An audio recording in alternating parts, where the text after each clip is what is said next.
Amen.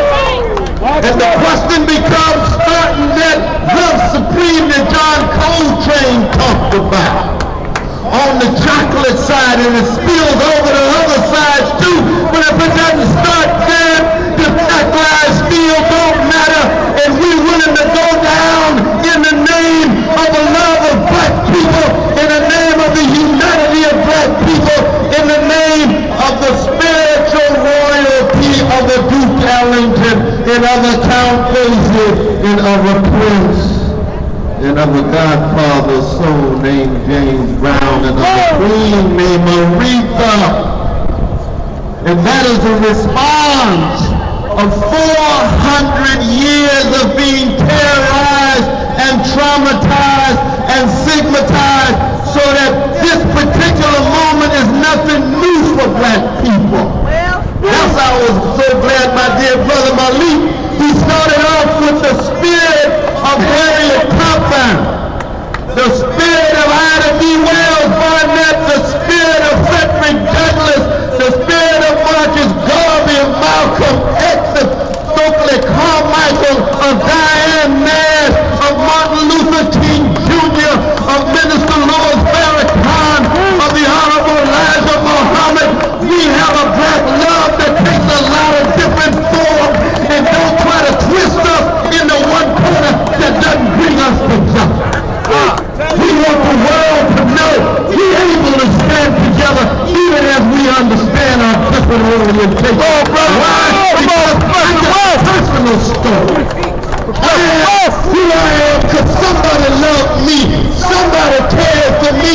It was Irene and Clifton West. It was Clifton and Cheryl and Cynthia. It was Shiloh Baptist Church. It was the nightclub on Friday nights. Marvin Gaye, Ronnie Hathaway, and David Ruffin, and the Hutchison sisters of the Emotions, and Maurice White, and a whole host of others that go into the making of who we are. And if we don't have the courage to straighten our backs up when our precious sisters and brothers are being shot down by the police, and that one police goes to jail, then it's shame on our tradition, and let us never allow our ancestors to have to shed tears in their graves because we refuse to take a step. That's what our coming together is all about. That's why I'm blessed to be here. And my last word is this: that we getting ready to march. We going to the church. We gonna keep this resistance alive. But keep in mind that you're talking about an American empire that goes back to 1492 with our precious indigenous brothers and sisters, where World War started in 1492 and is still going on. They don't have to be here to us to be sensitive to their suffering. 500 years. It goes back to a capitalist system where there are workers who are exploited in the workplace, trying to pit worker against worker, so a vicious legacy of white supremacy kicks in, and the white workers end up so deeply racist, they don't want to come together against the bosses. It goes back to a contemporary capitalist moment in which everything and everybody's for sale. And I want y'all to take a look at some black people and brown people here. Not one of them are up for sale. Not one of them sell their souls for a mess of footage. Not one of them are going to pull back and understanding the truth as they could see it and be willing to come together in struggle. That's the only thing that has kept black people alive, and it's all about the love of what the Isley brothers call the caravan of love, and justice is what love looks like in practice, just like the tenderness that Otis Redding sang about is what love feels like in pride. And I want y'all to look at to black and brown people. Don't miss the tenderness in their hearts and souls. Don't miss the sweetness in their hearts and souls.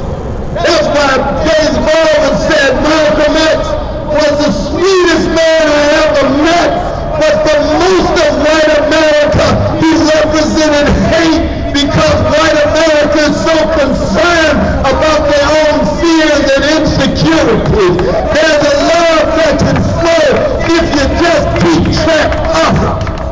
And the love we have for Michael Brown, to Mary Rice, to Kenya, and so many others will never be crushed.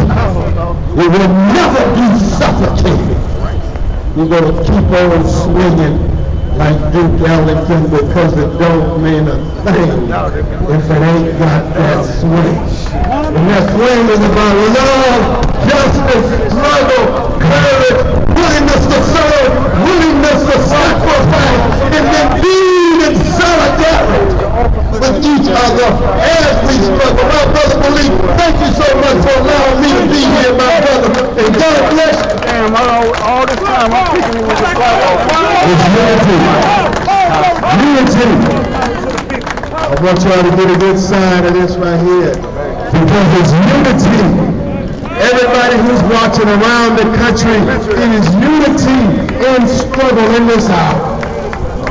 Unity across all lines right now so we can save our lives and build a better future for ourselves. It's about love. We love each other and we speak so strong and we put our lives on the line because we love our people. Let's get Dr. West as strong as it is. We want to march up-chested to 2nd Ebenezer Baptist Church in Lakewood City. Are you going to march with us? But before you do that, give him some room, please, brother. Let him get center stage. Just give him a little room. Because you know why they reserve the front stage here? The whole dichotomy for me, man. You know why they reserve the stage here? They've been here. Because it's their land. They've been here. You can't talk about no decisions to be made on this land without coming by the original owners of this land. Amen.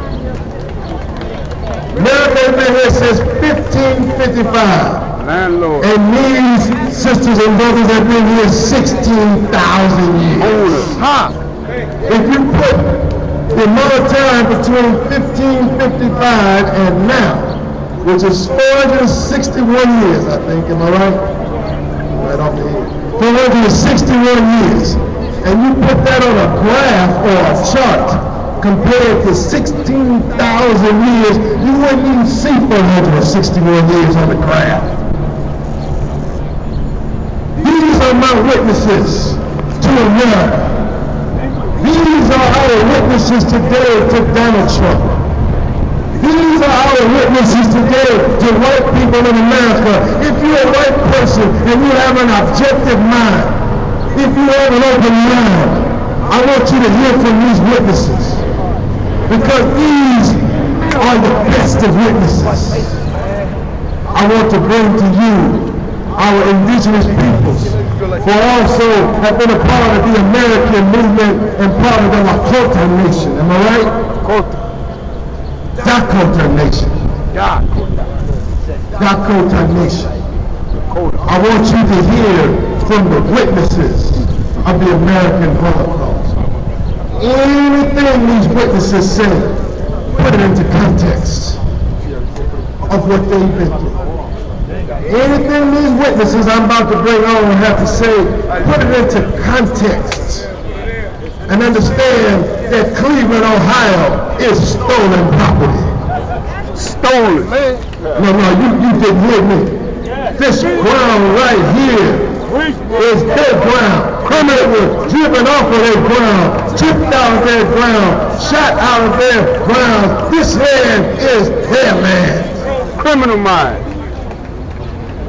I want to bring on now as our witness, bring it to the witness stand with a round of applause, warrior woman, and the honorable chief and law worker, America. Listen good. We are not citizens of the United States. We are citizens of our own sovereign indigenous nation. I was asked by the black community, our black family, to come out today and talk about the genocide, the oppression. We talk about Donald Duck and the Witch of the West, which is